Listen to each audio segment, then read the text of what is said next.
Olá, eu sou Satyananda Apta, criador do método da terapia Dharma. Tudo está certo e somos todos um. Assim ensinava Siddhartha Gautama, o Buda, há mais ou menos uns 3.000 anos atrás. E há mais ou menos uns 2.000 anos atrás, Yeshua ensinou a mesma coisa. Só que o Buda falava de compaixão e Yeshua falava de amor. Todos nós recebemos a mensagem que eu passo através da mentoria Dharma. Todo mundo já recebeu em sua vida de diferentes formas, em diferentes ocasiões, de diferentes origens.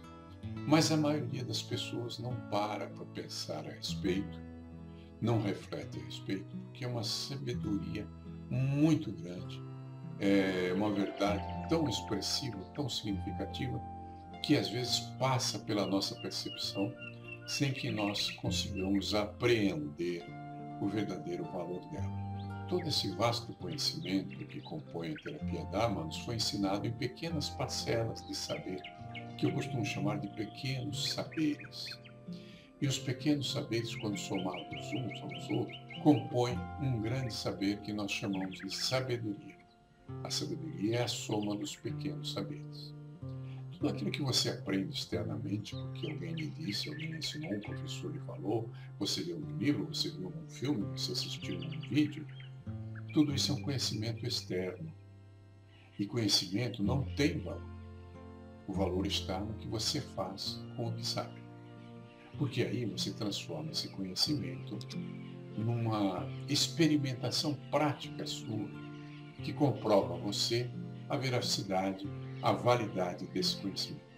E aí você adquire um pequeno saber, que somado a outros saberes que você vai colecionando ao longo de sua existência, cria a sua sabedoria. O universo está nos ensinando as coisas que eu vou te ensinar hoje, o tempo todo, desde que você era criança. Só que como esse conhecimento vinha em pequenos pedacinhos, pequenas parcelas, um pouco hoje, um pouco amanhã, aí pela morte de alguém, por uma provação, por uma situação difícil, por um momento de alegria e de felicidade, todos esses momentos acrescentam pequenos saberes a você. Então, como eles vêm dispersos de muitas maneiras, de muitas formas, pode ocorrer de você não ter os percebido com a consistência que você poderá percebê-lo hoje através deste pequeno vídeo. Assim espero. O conhecimento que você não põe em prática não se transforma em sabedoria. Por isso que eu costumo dizer que sem ação não há realização. Você precisa pegar pequenas parcelas de conhecimento, aplicá-los, verificar a eficácia desses conhecimentos na vida prática e então adotá-los como um proceder diário seu. Os caminhos do universo servem para nos conduzir por veredas maravilhosas, brilhantes, iluminadas, cheias de paz, de iluminação, de felicidade. Mas nem sempre estamos preparados para perceber estas coisas. Há que ter olhos de ver e ouvidos de ouvir. E às vezes somos cabeçudos e teimosos e não percebemos essas coisas porque teimamos em trilhar os velhos caminhos que sempre nos conduziram aos mesmos becos sem saída. Precisamos nos soltar, caminhar mais leves, ir mais longe, até encontrarmos a verdade. O Buda dizia, sobre isso. Ele falava, tudo está certo. E Jesus falava, buscar a verdade e a verdade vos libertará. Às vezes a gente só encontra a verdade através de um tranco, de algum momento assim não tão agradável em nossa vida. Aquilo que os indianos chamam de Kripa Guru, que é algo enérgico, algo que às vezes parece nos vitimar, algo que nos acomete, uma situação inusitada com que não sabemos lidar e que às vezes nos conduzem à reflexão necessária para que possamos encontrar o caminho certo que nos conduza à nossa missão de vida. Eu também fui cabeçudo, muito cabeçudo na minha juventude. E não sou merecedor, mas a Mãe Natureza, que criou tudo e a todos, deu origem ao universo e é responsável pela nossa vida, pela nossa existência e de todos os outros seres, e que estará aqui presente, porque nós, os humanos, estamos destruindo o planeta Terra, E quando nós cessarmos de existir como espécie, a Mãe Natureza ainda estará por aqui. E vai existir muito tempo depois de nós, como ela já existia muito tempo antes de nós. E assim ela criou o universo no qual estamos inseridos. E com essa compaixão da Mãe Natureza, eu recebi uma experimentação algo agressiva, algo dura, que me fez compreender algumas coisas que eu vou compartilhar com você e espero que esteja ajudando você a viver a sua vida. Da mesma forma que esse conhecimento que foi adquirido a duras penas serviu para que eu compreendesse melhor a minha vida e crescesse em direção ao bem. Eu vinha buscando a verdade ao longo de toda a minha vida e encontrei uma passagem da vida de Buda em que ele disse, eu vou ler para você. Não acredite em algo simplesmente porque ouviu. Não acredite em algo simplesmente porque todos falam a respeito. Não acredite em algo simplesmente porque está escrito em seus livros religiosos. Não acredite em algo simplesmente porque seus professores e mestres dizem que é verdade. Não acredite em tradições simplesmente porque foram passadas de geração em geração. Mas depois de muita análise e observação, se você vê algo que concorda com a razão e que conduz ao bem e ao benefício de todos, aceite-o e viva. Palavras maravilhosas, né? Palavras de uma profunda compaixão. E mesmo assim, você vai encontrar pessoas que criticam o budismo. Existem pessoas que acham que o budismo é coisa do demônio. Imagine se uma coisa delicada, maravilhosa, rica de compreensão como essa, poderia vir do mal. E é interessante que Yeshua disse a mesma coisa numa frase mais simples. Ele disse, buscai a verdade e a verdade vos libertará. Está escrito na Bíblia. É tudo muito simples, as grandes verdades são simples. Se você pega uma verdade meio complicada, meio cabeluda, ela não é uma verdade verdadeira. Porque a grande verdade é sempre muito simples. Procure observar isso.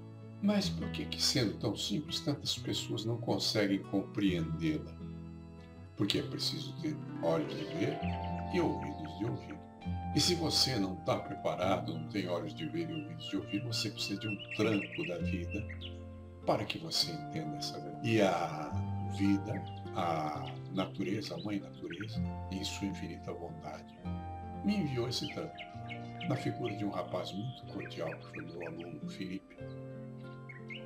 E o Felipe disse para mim, eu estou me formando numa espécie de processo terapêutico e a exigência para que eu obtenha a minha certificação é que eu atenda 30 pacientes. O senhor não gostaria de ser meu paciente? E eu, que estudei terapia a vida toda, fui aluno dos maiores terapeutas do século passado, é só você ver o meu currículo, me interessei porque estou sempre interessado em crescer e em aprender. E me inscrevi para um processo terapêutico dado por esse menino, o Felipe. Só que o Felipe falou, não posso te atender hoje, vou te atender daqui a uma semana. E aí eu falei para ele, já que vai demorar uma semana para você me atender, eu gostaria de conhecer um pouco mais sobre esse processo terapêutico. Você poderia me indicar alguma obra de estudo? E ele me indicou um livro e um documentário. E eu li o livro, assisti o documentário com muita atenção, talvez não tão prestimosamente como aqueles que têm mais tempo para fazer isso. Eu sou uma pessoa bastante ocupada. E continuei conversando com o Felipe nesse ínterim e perguntei a ele, você vai fazer todas aquelas perguntas que aquele terapeuta americano faz quando exerce esse tipo de terapia que você representa? E ele me disse, não vou fazer tanta pergunta, eu não estou tão interessado assim em conhecer a história do paciente. Porque se eu souber de mais coisas, talvez eu vá me envolver demais e talvez eu possa sofrer. Aí eu não entendi muito bem isso, porque eu tinha assistido o documentário que ele mesmo mandou e vi que o autor do documentário, numa entrevista de poucos minutos com um de seus pacientes, fez umas 30 a 60 perguntas. Então, como que ele não ia fazer pergunta e fazer uma interação terapêutica com alguém? Então, eu atravessei uma madrugada, mais ou menos da meia-noite até o começo da manhã, revendo esse material e até editei uma parte do vídeo para enviar para ele, mostrando esse terapeuta agindo da maneira que eu tinha perguntado se ele agiria. E enviei para ele e ele não gostou. Eu fui grosso com ele. Eu ultrapassei um pouquinho a educação necessária. E isso magoou. E ele cortou relações comigo. Então, o mesmo Kripa Guru que me faz sofrer e aprender, quando utilizado com ele, fez ele sofrer e cortar a relação comigo, e eu mereci. Muito bem. Só que ele trouxe para mim um maravilhoso sistema de terapia, originário do Arizona, lá nos Estados Unidos. E como eu estudei profundamente o livro que ele indicou e o vídeo, eu vi coisas ali que talvez ele não tenha visto. E ao observar essas coisas, notei que tinha uma profunda relação com o budismo. E como eu sou um asceta budista, notei essas relações e me aprofundei mais no assunto, importei livros, fiz cursos. E, somando esse conhecimento que eu adquiri através desse processo terapêutico, com o budismo que eu já conheço, surgiu a terapia Dharma, que eu vou compartilhar com você, contando como é que ela surgiu neste vídeo.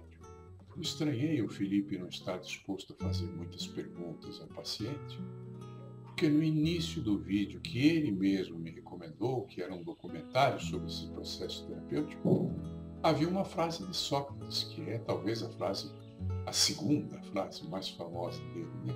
Porque a primeira era aquela em que ele dizia, eu sei que nada sei. Mas a frase com o conteúdo espiritual mais profundo dele, e que está no início do vídeo que o Felipe me recomendou, dizia assim, a vida não examinada não merece ser vivida. E sabendo que Sócrates praticava maiêutica, que era uma arte de fazer perguntas que conduziam as pessoas a encontrar as verdades dentro de si, eu estranhei o Felipe não adotar esse procedimento que era feito pelos terapeutas americanos, autores do documentário que ele me recomendou. E ele ficou um pouquinho ofendido de ter mencionado essas coisas aí. E eu mereci porque eu o tratei grosseiramente por isso. Como resultado disso, ele cortou relações comigo, mas eu continuei me aprofundando no estudo daquele método terapêutico. Sendo eu um praticante do budismo, notei muitas interações entre aquele método e o budismo ensinado pelo Buda há 2.600, quase 3.000 anos atrás. Dentre as muitas correlações que eu encontrei, havia a citação de viver no presente, né? De viver no aqui e agora. Havia citações de você cultivar a mente plena, que é chamada de mindfulness no budismo. Havia também a percepção dos dois lados de uma mesma moeda, o medo e o apego, e a necessidade de nos libertarmos de sentimentos e emoções para que possamos atingir uma felicidade mais plena, mesmo sabendo-se, como ele mesmo afirma, o criador do método, e o Buda também afirmava, que tudo é efêmero, né? Tanto esse método quanto o Buda ensinavam que nós temos que nos libertar dos nossos sentimentos e emoções para cultivarmos o que seria a serenidade. E com essa serenidade nós entraríamos em sintonia e poderíamos atingir muitas coisas na vida, como Lester Levinson, que é o criador do método, descobriu e o Buda já havia ensinado há muito tempo atrás, 3.000 anos atrás, e Jesus reafirmou todo esse conhecimento há 2.000 anos atrás. Quando eu me aprofundei em minhas pesquisas, encontrei um depoimento do Larry Craig, que foi aluno do Lester Levinson. E o depoimento dele é extraordinário. Ele conta como é que ele descobriu este método.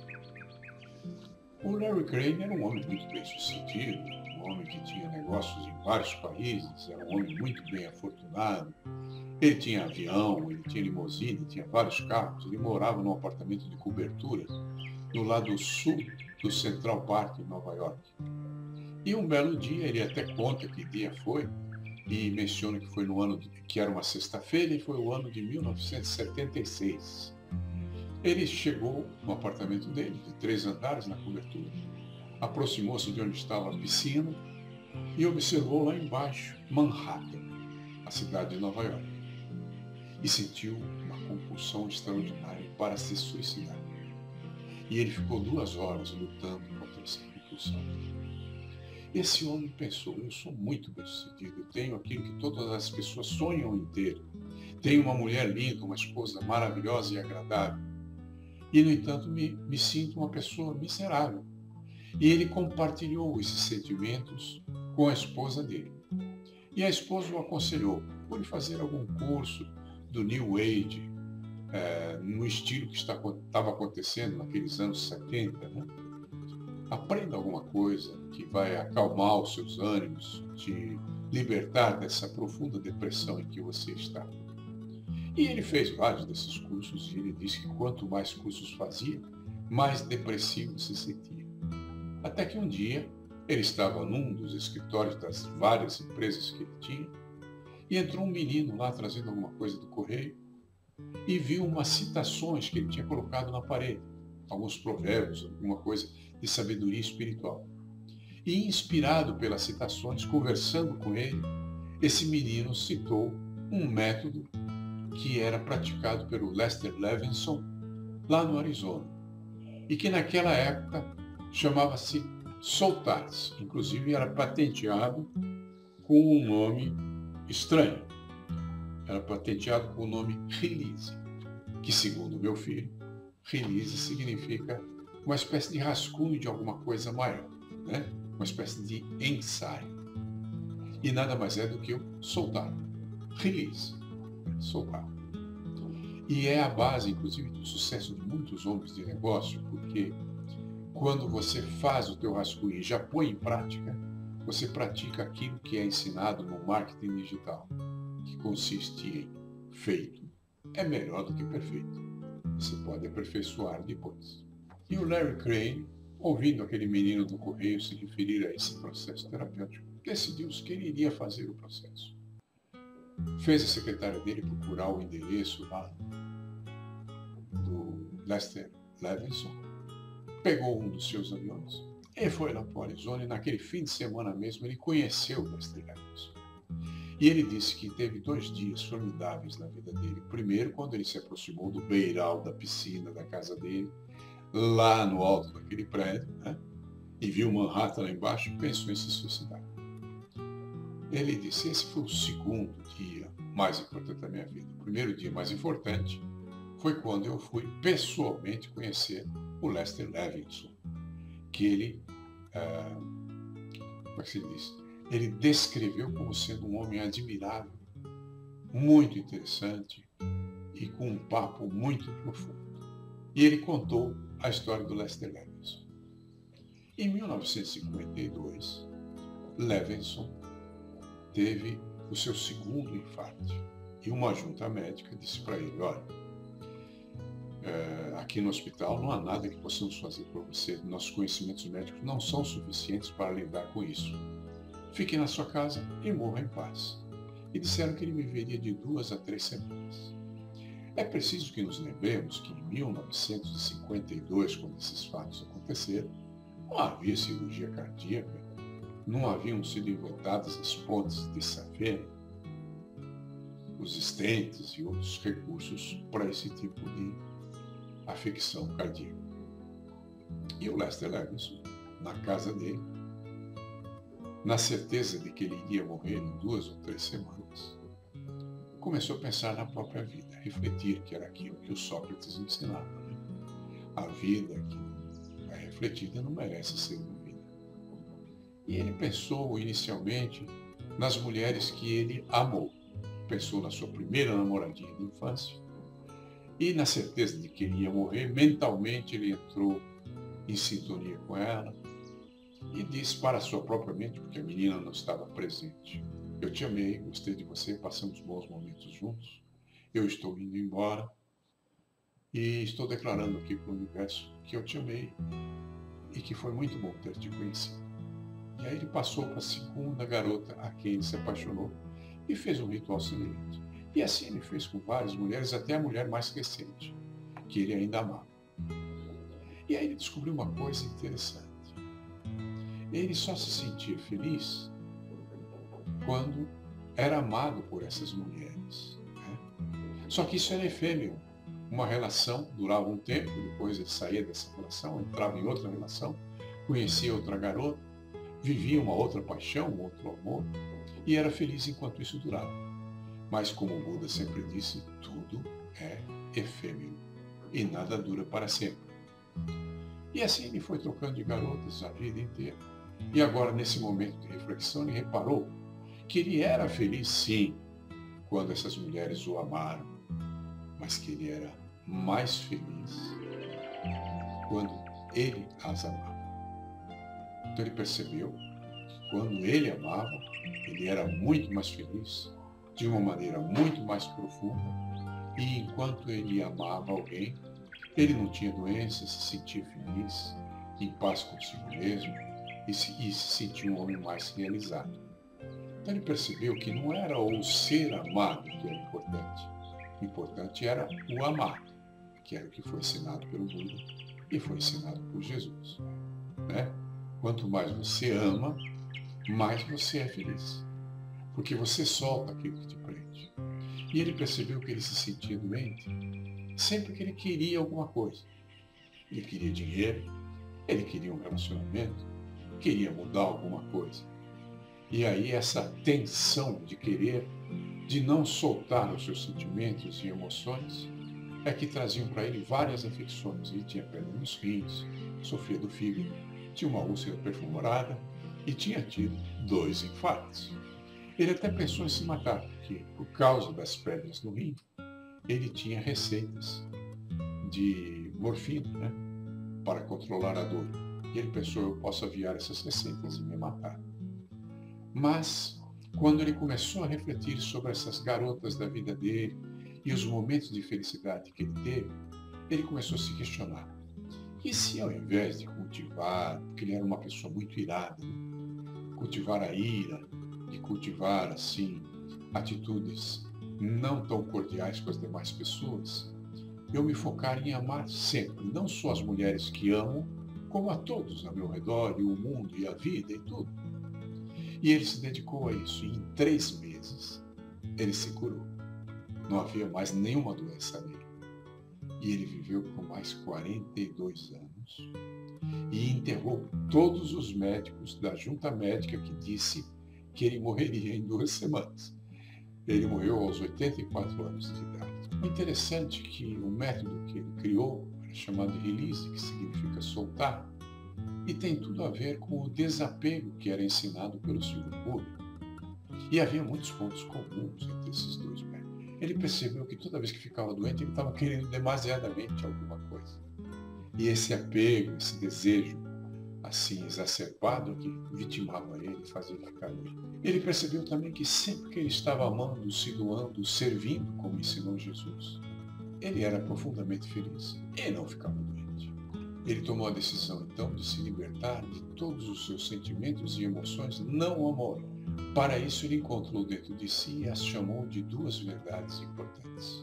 Eu vou ler para você a primeira verdade importante, a verdade principal. Seus próprios sentimentos reprimidos eram a causa de todos os seus problemas, inclusive seus problemas de saúde. E a verdade principal número 2. Ele estava tendo a oportunidade de deixar ir, de soltar seus sentimentos e emoções. Ele descobriu que quanto mais ele liberava seus sentimentos e emoções, mais leve ele se sentia, mais plácido, mais sereno, mais tranquilo. E isso atraía para ele uma série de coisas boas e a vida começou a ficar muito significativa. Tanto é que ele colocou um diretor nas suas empresas lá em Nova York e viajou para o Arizona e ficou morando lá até o resto da vida. E o método que ele criou, que era esse método aí, que eles chamam de soltar, passou a receber o nome da cidade em que ele morava. E quando isso aconteceu, todas as misérias, todas as provações por que ele passava, desapareceram, a carga ficou muito mais leve e ele passou a viver com uma intensidade maior e com uma felicidade mais profunda. Transformou totalmente a vida dele. E é na união desse método dele com o budismo que a terapia Dharma se propõe a transformar a sua vida. E o Larry Crane contou que o Lester Levinson falava umas coisas assim extraordinárias. Ele disse uma vez, o trabalhar não é tão importante assim. E ele falou, o quê? Porque ele, né, Larry Gray, trabalhava 16 horas por dia, 7 dias por semana. Ele pensou, como não é possível? Você tem que se dedicar ao trabalho, senão não vai dar certo. E o Lester Levinson ensinou para ele a soltar as questões do trabalho. E conta o Larry Gray que dobrou sua renda, multiplicou seus bens. Ele já era uma pessoa muito rica, ficou mais rica ainda, graças a esse ensinamento. Ele descobriu que ele estava fazendo uma verdadeira fortuna e o que era melhor, estava em paz consigo mesmo. E isso não tem preço, né?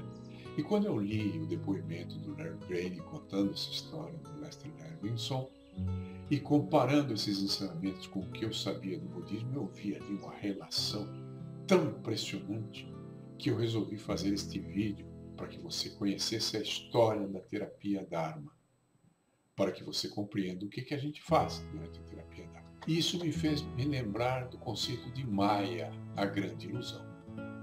Os indianos chamam Maya a grande ilusão, que faz você pensar que o mundo da realidade existe. Eles dizem, Maya diz, isso é apenas ilusão. E mais tarde, o Platão usou esse ensinamento e disse que o Deus imanente, que era o Deus da natureza, que havia antes dele, teria que ser substituído pelo Deus transcendente, que era o Deus que regia depois da morte.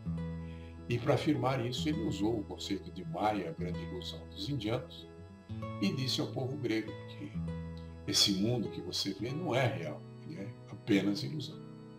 Mas eu vou explicar para você um pouquinho melhor sobre a ilusão. Não é que o mundo real não exista, ele existe sim, ele tem consistência.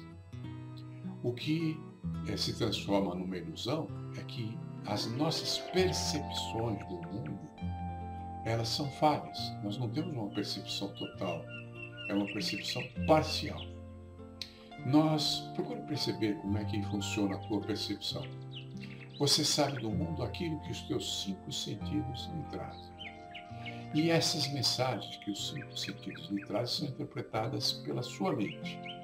E isso é que permite que você se relacione com o mundo. Porque você só pode se relacionar com aquilo que você percebe. Só que suas percepções são falhas, são parciais. Então, a grande ilusão, o conceito de Maya, não significa que a realidade seja ilusória. Significa apenas que tua percepção é parcial, não é total. Então, você percebendo apenas parte da realidade do mundo, todo o resto se torna uma ilusão. E para você se sair bem nessa vida, você deve ter o melhor dos seus 5 sentidos e a melhor percepção da sua mente. Então vamos examinar o que acontece, por exemplo, com uma pessoa que não tenha o dom da visão. Ela tem 4 sentidos. Ela é capaz de sentir o paladar, o sabor das coisas. Ela pode tatear por aí e sentir o tato. Ela pode ouvir melodias maravilhosas. Ela pode sentir odores, perfumes, aromas, mas ela não vê. Então ela não sabe nada sobre cores, não sabe nada sobre luzes e sombras, não sabe nada sobre céu, porque ela nunca ouviu.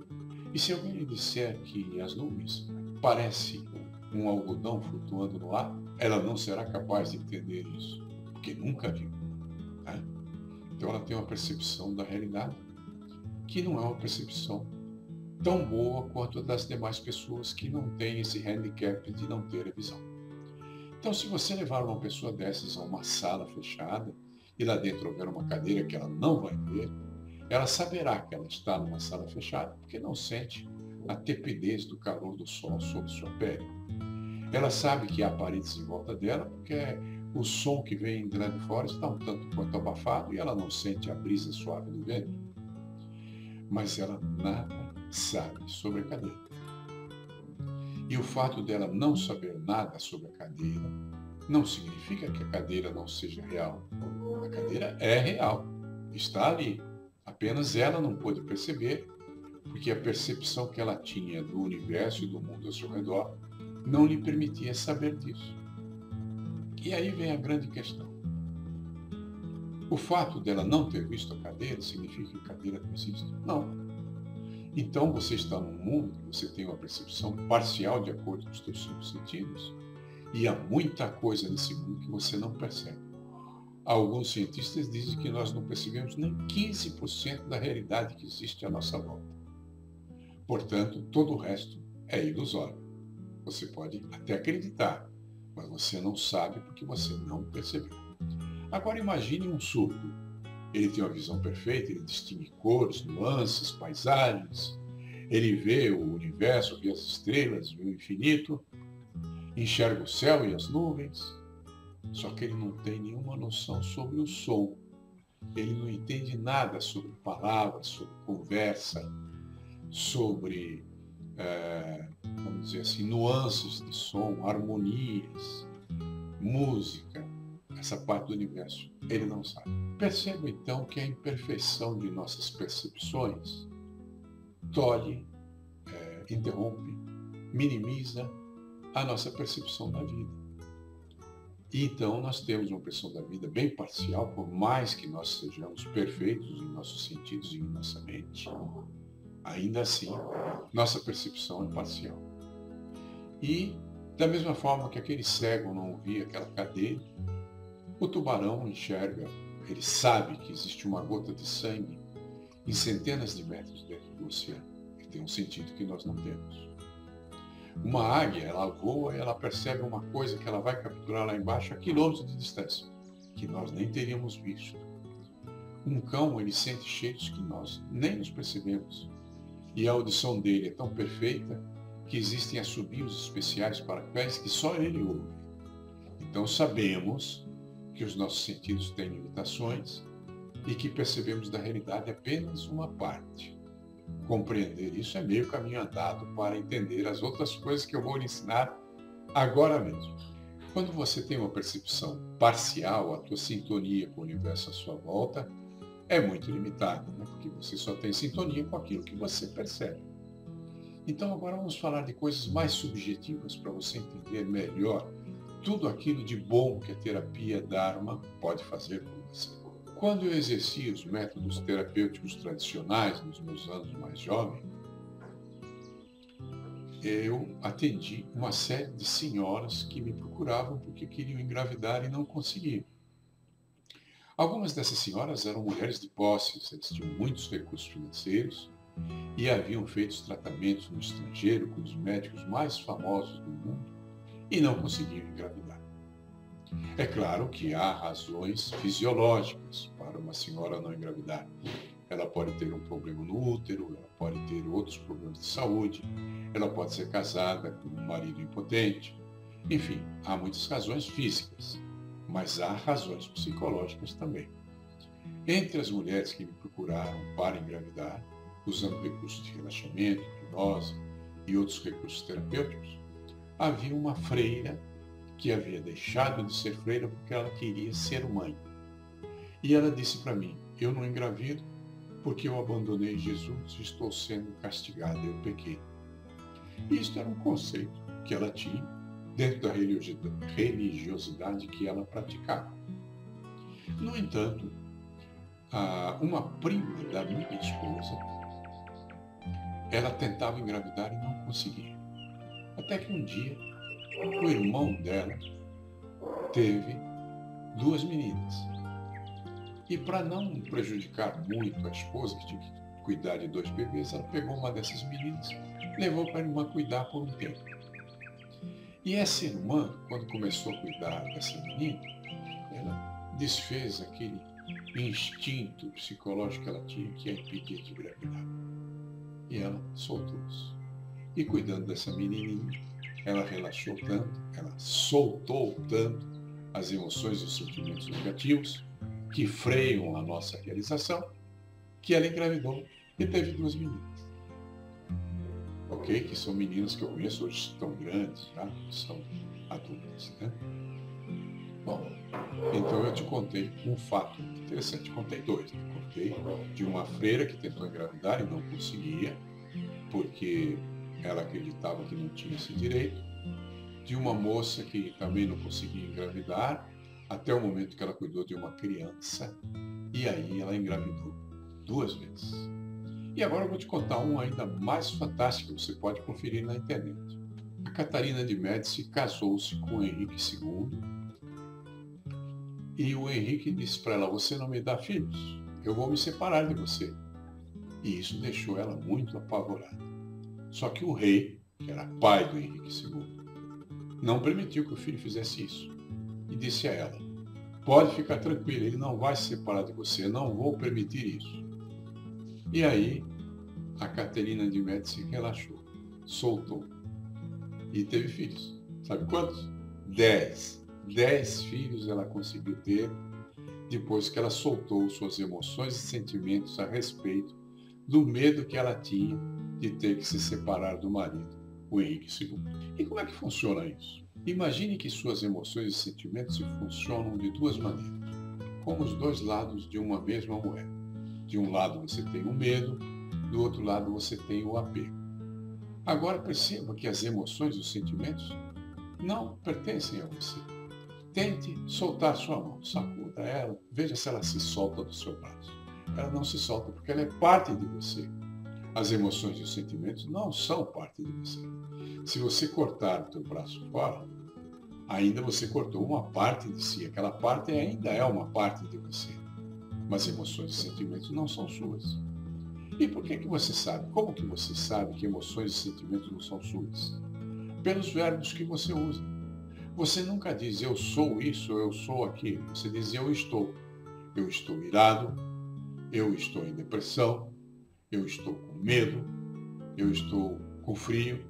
Então você tem sensações, sentimentos e emoções que você está, que não é você, não é o verbo ser que você está usando.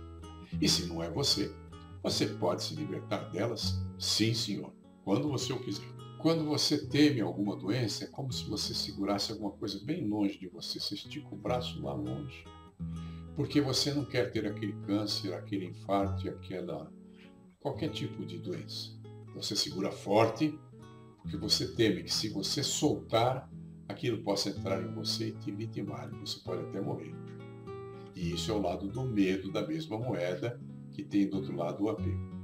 Se você ama alguém e esse alguém quer se separar de você, você segura aquilo forte, bem perto do seu peito, porque é um apego. E você teme perder a pessoa que você ama. Segurando lá ou segurando aqui, você está segurando. Mas saiba que sentimentos e emoções você pode soltar. Não são parte de você. E quando você o fizer, você estará praticando aquilo que o Lester Levinson ensinou. Você tem que soltar, que ele até patenteou o nome, release, né? E mais tarde, em vez de se chamar o método soltar, passou a se chamar com o nome da cidade em que ele vivia, lá no Arizona. Quando você teme alguma doença, você mantém aquilo fortemente seguro longe de você, temendo que aquilo chegue a você. Quando você teme perder alguém que você ama, você retém isso perto de você com muita força, com grande apego, porque você teme perder essa pessoa a quem você ama. Então, em ambos os casos, você está retendo. E a única maneira de você ser feliz é soltando e não retendo. Então, imagine que você tem uma porta de entrada na frente do peito e uma porta de saída às suas costas. Todos os eventos que te castigam, que te põem em provação, eles são eventos que a natureza, a mãe natureza gera para o teu crescimento, para que você se desenvolva como pessoa e encontre a felicidade. E esses eventos estão caminhando e passando por diferentes vidas e introduzindo diferentes provações para que as pessoas cresçam. Quando você os retém, você impede o caminho deles. Se você soltá-los, se deixá-los livres, eles vão entrar pela porta da frente, sair pela porta de trás e te deixar em paz. Eles têm outros caminhos, eles têm outras pessoas a quem apresentar essas provações para que elas cresçam e soltem os seus próprios sentimentos e emoções e assim possam atingir a felicidade. E você vai descobrir que quando você solta, você começa a desenvolver aquilo que se chama ressonância e começa a vir para você tudo aquilo que você precisa. Note bem que o que você precisa nem sempre é o que você quer, porque há uma verdade maior regendo este universo e trazendo a você aquilo que você merece ter e que você precisa ter. Ok? Compreenda isso. E você vai observar que tudo que depende do outro e daquilo que você quer é efêmero. Então, se você se contenta apenas com o que é efêmero, você vai sofrer muito, porque as coisas terminam, as coisas acabam.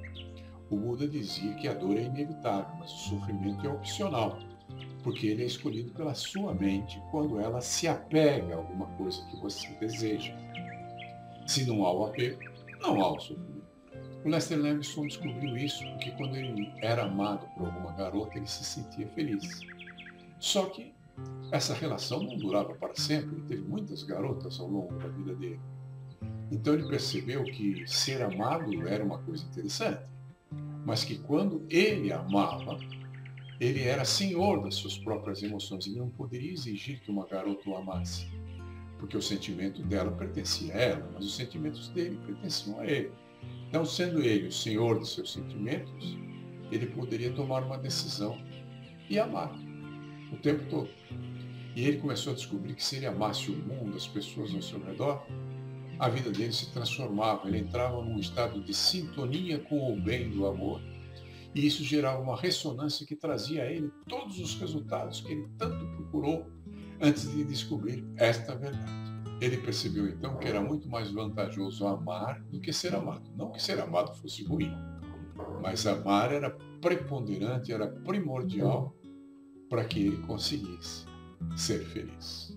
Existe uma lei da natureza, a natureza criou o universo, criou você, criou eu, criou o mundo. A humanidade está destruindo o mundo e o mundo vai cessar de existir em breve. Só que a natureza vai continuar existindo, porque ela é eterna. Ela é eterna, é onipresente, está em todos os lugares. É onisciente, porque as leis dela funcionam igualmente em qualquer lugar que seja.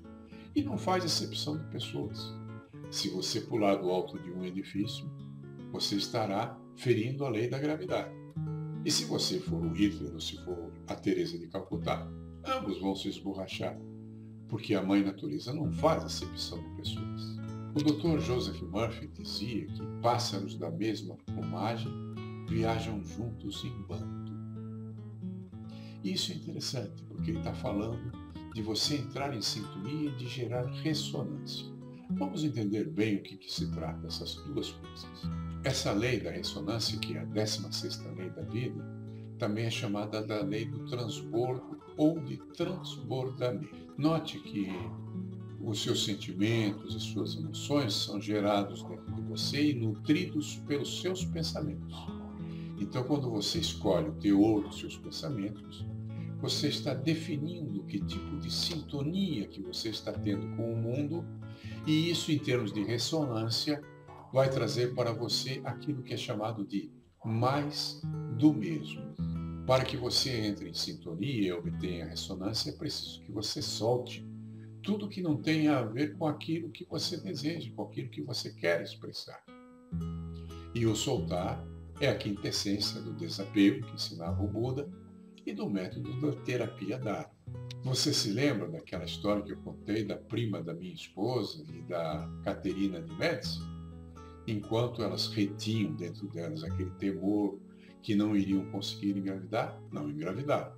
Quando elas soltaram esses sentimentos e emoções em relação a ter uma criança, enfim, se tornar mãe, elas tiveram filhos. A prima da minha esposa teve 2 filhas e a Caterina de Médici, que foi rainha da França, teve 10 filhos. Quando você consegue libertar, soltar as emoções e os sentimentos que tolhem a sua vida, você começa a atrair, através de um processo de sintonia, todo esse tipo de coisa que você sempre andou buscando na tua vida e que às vezes foi tão difícil de encontrar. E eu vou te dar alguns exemplos para você entender melhor. Lembra que eu te falei que conhecimento não é sabedoria? Conhecimento é externo, vem para você através de livros, de vídeos, de filmes, de documentários, de opiniões, de cursos que você faça, mas ainda não é a sua verdade. E para ter essa convicção, você tem que pôr em prática. Sem ação não há realização. E assim que você põe em prática, você comprova a veracidade desses fatos. Então, esse conhecimento que eu te passei, eu sei que é verdadeiro porque eu o experimentei. Você ainda não. Então, você precisa fazer terapia Dharma, ou você aplicar as técnicas que eu ensino na terapia Dharma, para que você possa ter um pequeno pedaço do saber. E somando esses saberes, você terá a sabedoria, que é a soma de todos os saberes. E agora, para você comprovar essa história da sintonia, e para você entender esse processo da sintonia, você tem que entender o que é uma ressonância. E você pode fazer isso agora mesmo. Vá numa loja aí da sua cidade, uma loja de instrumentos musicais, e peça ao balconista para ele te trazer um diapasão. E peça a ele para ele demonstrar como é que funciona o diapasão. Então ele vai pegar um martelinho de borracha, vai bater no diapasão, ele vai emitir um som. E todos os outros instrumentos daquela loja de instrumentos vão tocar no mesmo teor. Porque aquele som inicial gerou uma ressonância. E é isso que você consegue quando você pratica este método chamado terapia Dharma. E aí as coisas boas que você sempre ansiou na vida e que nunca conseguiu obter em número suficiente, vêm para você de uma maneira tão extraordinariamente simples e fácil que você vai se surpreender. Até você ir para essa loja de instrumentos musicais, você tinha um conhecimento, que foi o que eu te passei. No momento que você vai lá e põe em prova esse método, você vai ter um saber que é diferente do conhecimento. E isso esclarece você para o resto da sua vida. Agora que você tem essa sabedoria, você sabe o que é ressonância, você me pergunta, para que serve isso? Como é que eu uso a ressonância na minha vida? Eu vou te dar um exemplo prático muito interessante. Minha esposa tem 2 irmãs e uma delas é uma empresária. Uma delas é uma empresária e tem uma grande empresa de pesquisa de mercado. E com essa história de vir aí o Covid, essa pandemia, a empresa passou por maus bocados, ela teve que vender várias das salas que ela possuía e demitiu todos os funcionários porque não tinha como pagá-los, não havia serviço. Né?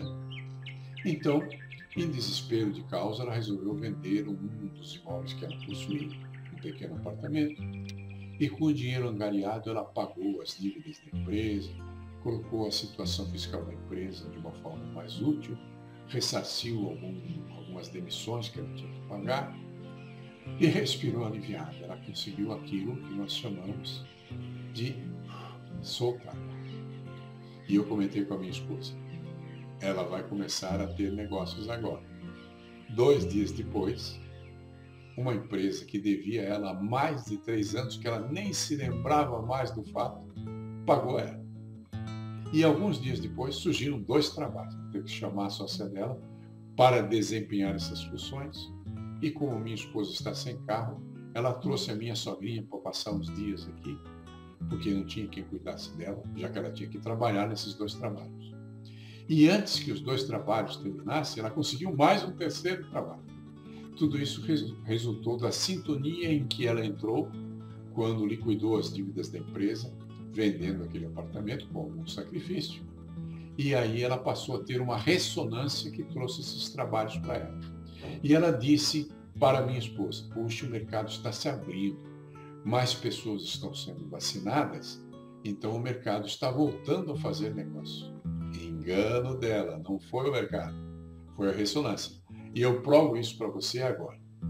Vou te perguntar, qual é o momento em que há a maior crise econômica no mundo? Não precisa pensar muito, eu vou lhe dizer. Quando há uma guerra. Em situação de guerra, todas as negociações, o mercado da economia, a fabricação de bens, tudo isso é paralisado. Ninguém quer nem sair na rua com medo que uma bomba lhe caia em cima. Conclusão, você vai ver que tem pessoas que ficam milionárias com a guerra. E o mercado não estava favorável. Certo? Ora, se o mercado não está favorável e mesmo assim alguém consegue fazer fortuna, é porque essa pessoa entrou com uma certa sintonia com aquilo que está acontecendo, no caso a guerra, e conseguiu uma ressonância que trouxe a ela uma pequena fortuna. E eu vou citar um exemplo brasileiro. Você já ouviu falar num rapaz lá de Minas chamado Shirleyson Kaiser? Se você não o conhece, eu vou mostrar o rosto dele para você aqui neste livro. Esse aqui é o Shirleyson Kaiser. Esse menino teve uma infância terrível. Eu também tive uma infância difícil e acredito que alguns de vocês também. Mas uma de infância que nem esse menino é muito difícil de acontecer. E com 17 anos de idade ele fez o seu primeiro milhão. Hoje ele é um homem muito rico, tem várias empresas, tem carros que custam mais de 2 milhões de reais, tem avião e tem helicóptero, né? E quando surgiu a Covid, todo mundo apavorado que os negócios iam mal, ele inventou o pedal gel, que com certeza, se você não sabe o que é, você já usou um. Porque em todo estabelecimento que você vai, restaurante, sei lá, mercados, lojas que você entra, tem uma coluninha que você pisa e sai um pouquinho de álcool gel para você passar na mão e fazer sua higiene por causa da pandemia. E isso, então, essa crise chamada Covid-19, trouxe mais uma fortuna para o Shirleyson Kaiser, que é um homem que merece, é um homem de fé, é um homem espiritualizado. Então veja que não é o mercado se abrindo que as coisas vão dar certo na sua vida. É quando você entra em sintonia.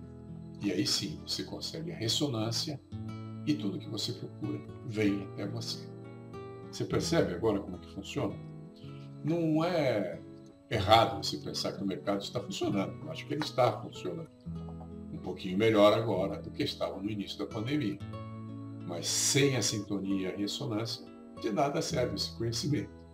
Os meus filhos leem gibis, né? Bom, eles estão adultos agora, eles já estão na faixa dos 40, 40 e poucos anos. Não leem mais gibi, eu acho. Pelo menos um deles eu tenho certeza que não. Agora, no tempo que eles liam gibis, às vezes eu chegava de uma viagem, eles traziam uma pininha de gibis para que eu lesse. E às vezes eu até folheava para ser gentil com eles. E conheci lá um personagem chamado Lex Luthor. Talvez você o conheça também. Ele tem uma coisa em comum com os budistas, é careca como nós. E o Lex Luthor tinha um provérbio que dizia: mesmo quando eu perco, eu ganho. E essa atitude de você não perder, porque você pode ganhar em todas as situações, se você entra em sintonia e se você pratica ressonância, é o que eu ofereço a você. Você venha, pratique aqui comigo a terapia Dharma, aprenda a soltar, a se libertar de suas emoções e sentimentos, a cultivar a serenidade, e você verá que o mundo vai fluir para você como a corrente de um rio. Na Gestalt eles dizem, não apresse o rio, ele corre sozinho. Né? É só você não nadar contra a corrente. Você nada contra a corrente quando você tenta reter. Você soltando as coisas que você retém em termos emocionais, em termos de sentimento, você se libera do apego e você se libera do medo. E aí, o fluxo da vida vem em sua direção e traz tudo aquilo que você merece ter. Tenho certeza que você merece. Todo esse conhecimento não terá nenhum valor para você se você não o puser em prática. E eu estou aqui para acompanhar você, segurar você pela mão e caminharmos juntos dentro da terapia Dharma para que você consiga cultivar em sua vida uma felicidade mais perene, menos efêmera, e que você possa se realizar descobrindo a sua missão de vida, encontrando aquilo que lhe dê satisfação, amor e prazer. Permaneça na serenidade do Senhor Buda. Obrigado pela sua presença.